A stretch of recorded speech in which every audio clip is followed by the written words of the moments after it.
record. Are you like on the toilet? We're on. Say Are again. you like on the toilet or something? It looks like it, doesn't it? I was thinking that before. No, I'm out in the hallway. Is there no spare bedroom or anything? There is, but like there's just people just outside, so I thought I'd get the quieter space. Nah, it's fine. All right. I think we've started officially, haven't we? Well, yeah, we can cut the start. So, you happy for me to crack in? Yeah, jump in, mate. Cool. Let me get my questions up. Hello and welcome back to another episode of the Keeping It Real AFL Fantasy Podcast.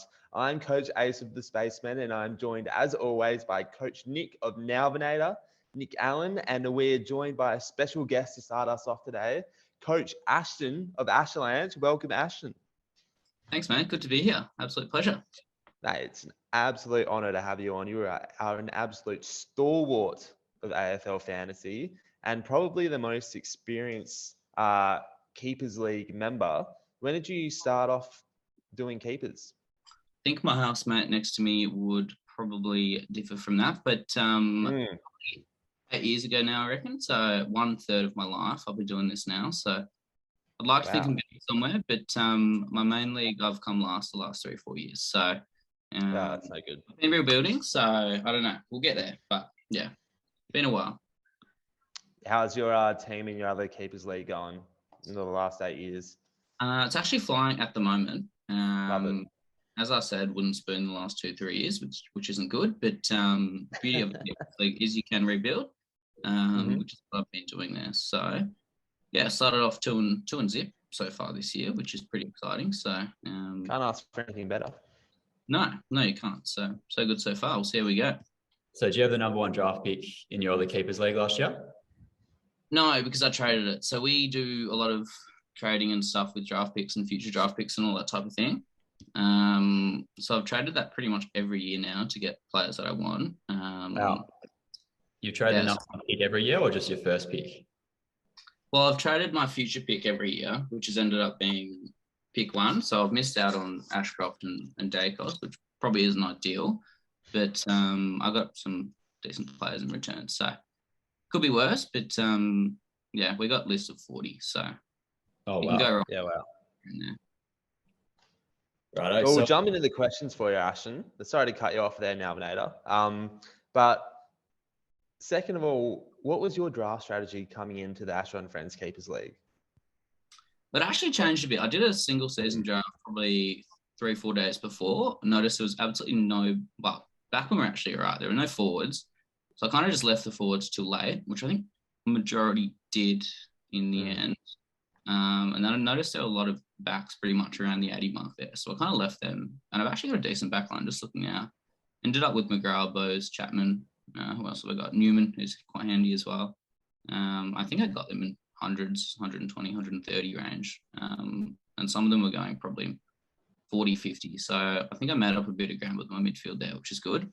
I kind of just went super heavy with mid, so I don't think I'll have to change anything there besides probably Sam Berry. I'm not sure why I got him. Knicks man. I was talking it up saying it was a very good pick, so you're not happy with it, are you? Well, I was trying not to go too biased because obviously I've got a lot of what I call my boys from my other team. So I was trying to stray away from that a bit, and I ended up probably going a bit too far away from that and getting guys like Berry, who I don't think are going to be great AFL players. He's got a good fantasy game, but I think he's got 30 and 50 so far. So he knows how to tackle, but yeah, I don't know if he'll be there long term. We'll see. Yep. So was your strategy going into it a bit of a mix of youth and experience? It was mostly just guys under the age of 26, really. And then, yeah, I think I mixed in a couple of older guys. Zach Merritt's 27, so he's still probably got 5 years left in him. And then I've got a lot of young guys like Tanner Brewer and Josh Trichelli, who I think are going to be absolute guns for 10, 15 years type of thing. So majority I just went really young and then mixed it in with a few older guys here and there. But majority young and don't have to change your team much in 5, 10 years' time, which is good. Sorry, Asher, how strict were you with that 26 and under cutoff? Were there any players you were tossing up between and then one was 27 and one was 24 and you're like, nah, I'm going the 24-year-old? Or was it just sort of, weren't taking it too seriously?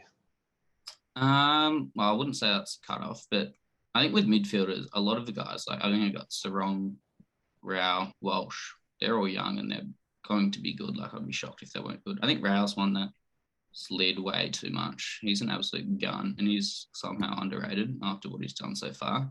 So, and then, yeah, a few of the older mids, they're all kind of similar. Like McRae, Merritt, Mills is quite young, but they're all quite similar as it is. So, yeah, I tried to just stick young, but if an old guy was there, I wasn't too afraid to take him. But looking at my team now, I don't really have many old guys besides Cornelio. So that's only due to and he's probably going to lose that next year anyway. So, yeah. Did you go into the draft sort of with a bit of a strategy to try and select the entire Fremantle Dockers midfield, or did that just...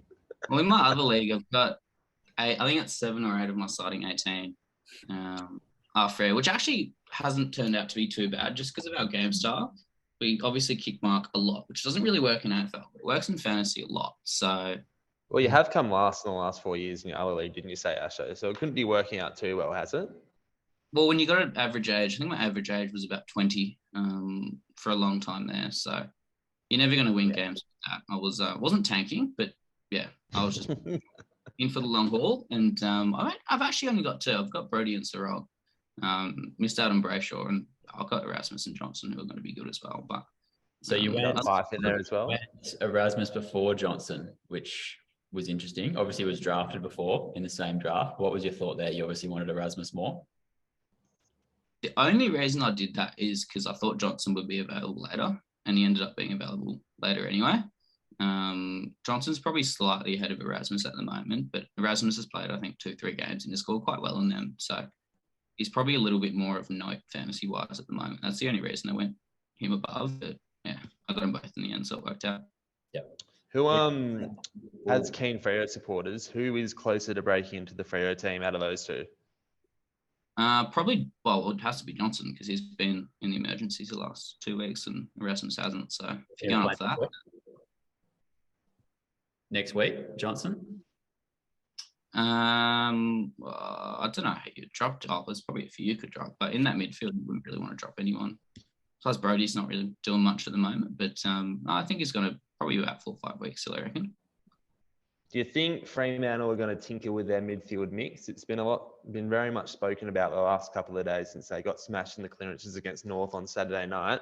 Do you think it's worth shuffling things around? Jager looked good pushing forward late in the last quarter on the weekend. Was that to me or was that to Nick? To the Freo supporters. To the Gurus, mate. I'll answer. I'm going to say not yet because it's only 2 games in. Our midfield was awesome last year and they were really young. And yeah, as I said, we've only played 2 games. So you don't really want to change too much at this stage of the season, I wouldn't think. Yeah, no, good call. And as again, keen Freo supporter, what are your thoughts on my selection of Luke Jackson as my F3 in my forward line? Do you think that's going to pay off in the long run? Because he's not done the work early days for me in round 1 and 2. Yeah, he's an interesting one. I've got him in my other league. I actually traded him. When was it? I think it was a year or 2. I had Rao and I traded him for Jackson. I think I got some picks in return as well.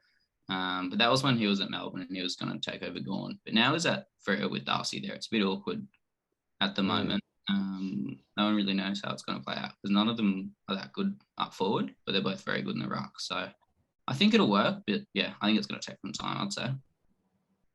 Yeah. All right, we'll take our footy heads off and get into some fantasy. So want to know from you, Asho, who has impressed you most other than yourself in our Keepers League? Who do you reckon's got one of the good squads? Who drafted really well? Who are you impressed with so far, whether it's to win the flag this year or potentially long-term going forward? Has anyone else impressed you? I've probably got to go with my 2 friends who are also in the other league and have been there for 7-8 years as well. So they've changed their name in this, which is confusing me a bit. And one of them I don't really want to say. It's probably not appropriate for the podcast. Lance's Hole Destroyer, he's one of them. He's Rhino. It's actually his birthday today, so shout out to him. Happy birthday. Birthday, Rhino. He's switched on when it comes to this kind of thing. When we first started, we were all 16, 17. He just stacked all the young guys and ended up winning, I think, 3 or 4 flags in a row. And he hasn't done similar here. But he knows what he's doing. He's got some good young guys on the bench who are going to come through. And then the other team, Woods and Asholanche, suck. He's another one. I think he can challenge this year. He's got probably one of the best teams on paper. And then he's got guys on the bench like George Wardlaw. I think he got it 200 or something. Elijah Hewitt's another one. Just going through his team. Harry Schoenberg's another one as well.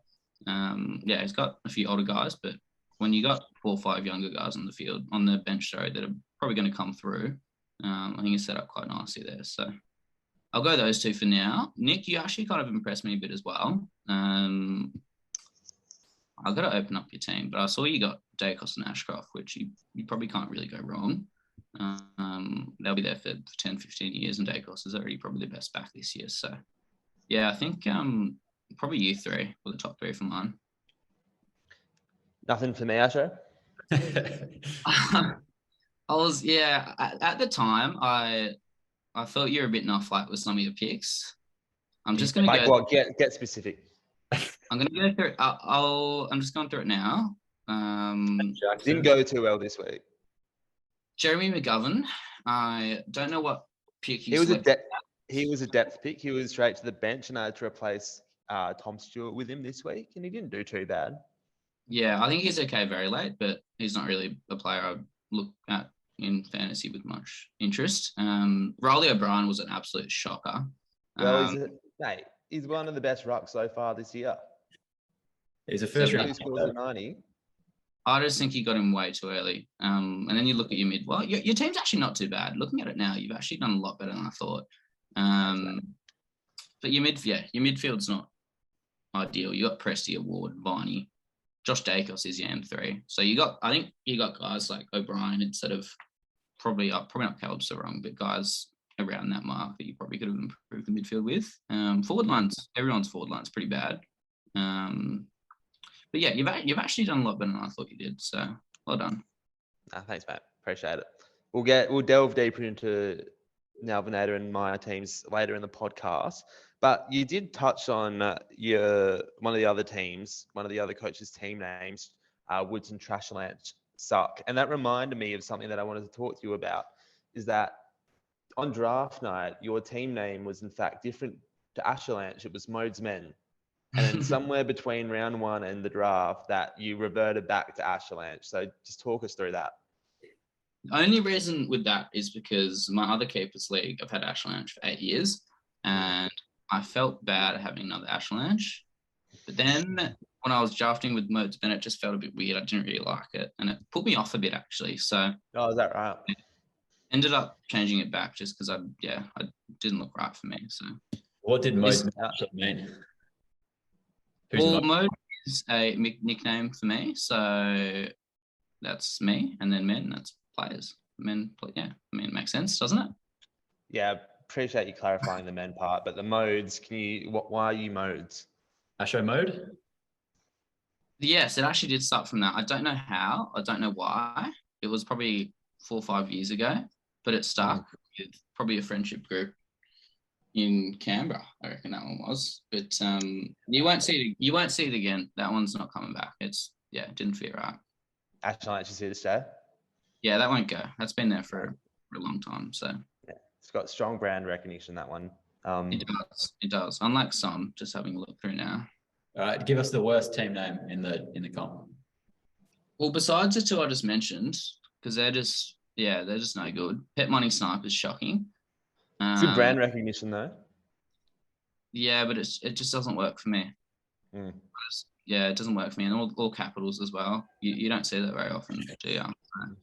And then Lobi Kenobi is another one because he wasn't that good a footballer. And he doesn't play anymore. So I'll go with that one. I'll go with those 2. Yeah, good call. I like it, Asho. And just to finish off, because we'll wrap up, we're just running short on time here, Asholanche. Your big call for this season. So I want you to get controversial here. We don't want you playing it safe. It could be about a specific player, could be a team, an AFL team, or it could be one of the teams in the Keepers League. What is your big call for season 2023? I've actually got a few up my sleeve One of them was Will Setterfield to go really good this year. Oh, you can't say that in hindsight. Yeah, it's easy to say that in round 3, mate. Well, You've cut me off quick there. He's in my other team, and I would have said that 2 weeks ago, but now he's obviously started like a house on fire, so I can't really say that now. One will be Tanner Bruin to average. I'll go over 85 between round 10 and 24 this year now, because I think he's a gun. I think he's only playing 65% on ground. I think it's just going to take him a bit of time, but when he gets there, he's going to explode, I reckon. So that's one. And my other one is the All-Australian team to have 2 actual half-forward flankers and at least 1 proper winger. So I think this year Josh Dacos is a clear standout on the wing. So I think he's one. They'll probably just pick another midfielder on the other wing, because there's not really anyone else. But half-forward flank, I think someone like Dylan Moore can definitely make it. Fan of the pod. I think he's a star. You've seen him play. He's in my other keepers team, so I've seen him play a lot, and he's very good. So, You know what I found out today about him as well? He's vice captain of Hawthorn. There you go. Co-vice captain? The blokes. Is he co-vice captain? Who else have they got? Sicily? I don't know. I just saw his name with the VC next to it, and I fell off my chair, to be honest. I think he's co-vice captain, yeah. But yeah, says something, doesn't it? And then I'll go another bit of a smoky. I'll go Josh Rochelle on the other wing. Not the other wing, sorry. The other half-forward flank. Just because he's a pure half-forward. Most likely someone like Petrarca or Bond will sit there. But if you're going a pure half-forward flank, I think those two are ones to watch. Rochelle is an absolute gun. He might be too young, but yeah. That's my big call. So I like it. Very good. Well, Coach Ashton of Asholanche, that just about wraps up this interview. I want to thank you for coming on. You're the second ever guest of the Keeping It Real AFL Fantasy podcast. So thanks for your time, mate. Hope you've been tuning in the last couple of weeks and continue to tune in for the remainder of the year.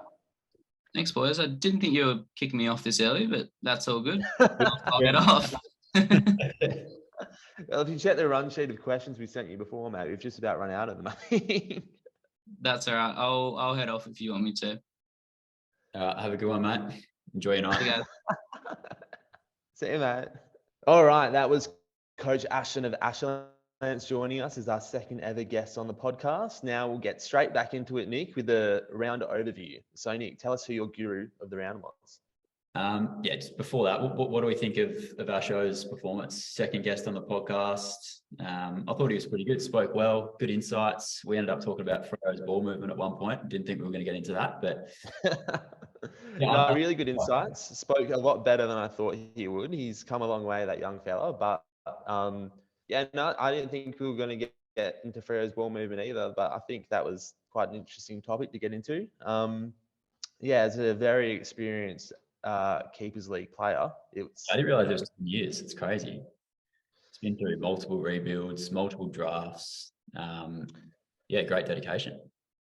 Yeah, I'm sort of questioning why neither of us got the invite to the league 8 years ago, but maybe that's a story for another day. It's Canberra friendship group, apparently. Well, anyway, so you say the guru of the round. So for me, it's Jack Zeeble. So obviously playing great back for North Melbourne. I didn't catch all that game. I've just seen his score. I believe he got 109, and that's backing it up from 109 in round 1 as well. So very impressive from Jack. I remember you questioning him when I got him as a late draft selection on my bench, but he's clearly backed it up. I trusted the role at halfback, and he's putting out some good scores in my Keepers League. I had him on the field this week, so very happy with Jack and happy with the role that he's got at halfback with the kick mark game. So he's my guru of the round. No, very happy to eat my hat on that one. I got that one wrong. So good to see Jack Zeeble putting in some performers reminiscent of 2021. So well done, Zeebs.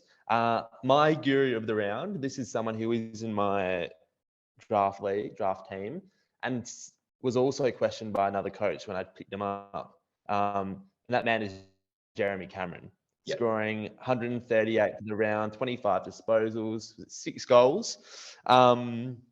yeah, and I think when I picked him up, it might have been Coach Petrus of Pet Money Sniper saying, "This is AFL Fantasy, not the Coleman, mate." And you know, there's a very astute observation from Pet Money Sniper there, but he's also always been a very consistent fantasy scorer. I got 85 in round 1, 138 in round 2. I think he's going to be hovering around the 90 average for the rest of the year. But yeah, just was an absolute guru performance, and to me is top 3 best players in the comp anyway. So yeah, great from Jeremy. Yeah, can't go wrong with one of the best 3 players in the comp. And the child prodigy. So for me, not sure on the rules, but if you can't go to the person 2 weeks in a row, it's either going to be Harry Sheasel, but if I can't pick him again, then it's going to be Ollie Collins. So a massive score. I think he was sort of mid-70s or so, but sort of better performance than the round 1 week. Obviously a really good runner. No questions about being subbed because he's such a good runner. They're never going to sub him off. Runs out games really well. So I think he got 77 or something on a Thursday night. So that was a great way to start the weekend. And yeah, he's my child prodigy of the round. Yeah, it looks to be a fine young player, Ollie Hollins. My prodigy of the round, he was the no-brainer for this week, really. I messaged you just before we jumped on saying I shotgun this guy because I really couldn't think of anyone else, and that's Will Ashcroft. Got to score a 90 odd, 31 odd disposals. Like, this is the sort of performance that I'm expecting for him to put in throughout the remainder of the year. I think he started slow with 50 odd last week. First game, we'll let him have it, but 90 odds from here on out is what we expect of young Will Ashcroft, I think. Great pick. So now your heartbreaker, who really disappointed you this week? Well, this guy, I wasn't sure about whether I wanted to get him, and he's in my draft team as well. And I sort of have a few blokes at the bottom end of my midfield who are those older heads, experienced heads. I'd be expecting to average around 90 for this year. And this bloke was one of the best players in the comp last year. Actually, he's polled 19 Brownlow votes, and that's Dion Prestia. And he hit up a score of 46 this round, and it really broke my heart because I was watching that game, and all he was doing was getting these dinky little handballs and had about 20 touches and still only got 46. Gave away a free kick and a couple of 50-meter penalties, which didn't help either. But yeah, extremely disappointing output from Dion on Saturday. He's my heartbreaker this week. Yeah. Did you say he was 3rd in the Brownlow last year? Is that right? No, I didn't say he was 3rd. I said he polled very well and got 19 votes last year. Yeah, fair enough. Very prone to hamstrings and calves. So I was surprised when you picked him, to be honest. But yep, fair enough. He was disappointing. My heartbreaker was Sean Darcy. So I don't have him in keeper, but I picked him up in Classic. So I would have mentioned last week I had Zeri, who needed to be traded. So decided not to completely pay up for English and went to Sean Darcy, the slightly cheaper option, who played forward for the first half. I only saw the first quarter where Jackson started in the centre bounce, so I knew it was probably going to be a rough night. But yeah, Sean Darcy was my disappointing guy. I think he scored 50 points in the second half when he played ruck fully. I'm going off Twitter. I didn't see the game.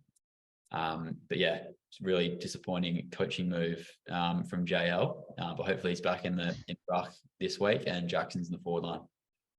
Or do you think he's just going to put in these inconsistent scores throughout the year now with Jackson? Obviously, a lot of controversy this week around him, but I feel like they're going to keep giving Jackson more of a go in the ruck and give Darcy a chop out. And while Darcy might have some decent games, he's still not going to poll those consistent 90-plus scores that we're used to seeing from him. Yes, I'm worried about that, clearly. But after round 1, there was zero indication of Darcy playing any less ruck time. And then 2 was just a complete switch around. So clearly I'm concerned about that going forward. But it obviously didn't work for them. So I'm hoping they change it back again and put Sean Darcy in the middle. So is there a goal to eventually get to English with that Darcy pick? Because I'm assuming you've got Romar as your other ruck. Exactly, yeah. But I was also hoping I wouldn't have to make the choice because Sean Darcy would be scoring well and playing 100% ruck. If he's playing, 80% of the game in the ruck, and Jackson's mainly a forward, then I feel like I'm confident that he'll score well. So it's just a question on his role for me, really. If he's playing too much forward, then I'm going to have to trade him. Yeah, no, it's a good call. And it was a risk worth taking, in my opinion, particularly given the Cherry debacle last week. So, no, my heart goes out to you there, and I can clearly see why yours is broken. Yeah, thank you. So how'd you go this week in your matchup? Great question. So I took the L for the second week in a row, to put it, to summarize. But my team went better. So I got a better score, and that's, those incremental improvements that we're looking for. I did go down by 99 points. So what's his name? Launch Hail Destroyer. Yeah, Destroyer. Yeah. Let's go with that. We'll go with Rhino. And I thought I was starting off real well with that score from Jeremy Cameron of 138. I was like, this is going to set me up real nice. But then just a lot of mid scores. Riley O'Brien is consistent as always with that 98, but Dion Pressey's 46 hurt me. Jack Viney, I brought in after being injured round 169. Josh Dacos hates the last 10 minutes of a game. 2 weeks in a row, he's not scored a point in the last 10 minutes of the game. Had 2 disposals in the last quarter in round 2, and the week before had 6 disposals in the last quarter in the first 5 minutes and didn't touch the footy again. So he's scoring consistently 90 and very solid scores, but he's getting me real excited, and then it's letting me down slightly. But yeah, another L for the Spaceman. What about now, Nader? Decent game. I took on Lenny's and got a win. So I think that was my first win of the season. Lost round 1. So no one really kind of standing out for me. Jack Zeeble, as I mentioned before, with 109. Brody Grundy with a 95. So he'll obviously be number 1 ruck for the next month or so with Max going out. So feel for Max. Obviously feel for Max, but also great for now, Nader. But midfield just solid, between sort of 80 and 100. Look, Dacos, of course, another standout. But yeah, so I just didn't really have anyone perform really poorly. Just a pretty solid all-round score. And Lenny's had George Hewitt out and replaced by Liam Henry. So that gave me a bit of an advantage. So again, nothing. Decent score from Henry on the bench, though, 73. He probably wouldn't have scored too many points, too many scores higher than that in his career.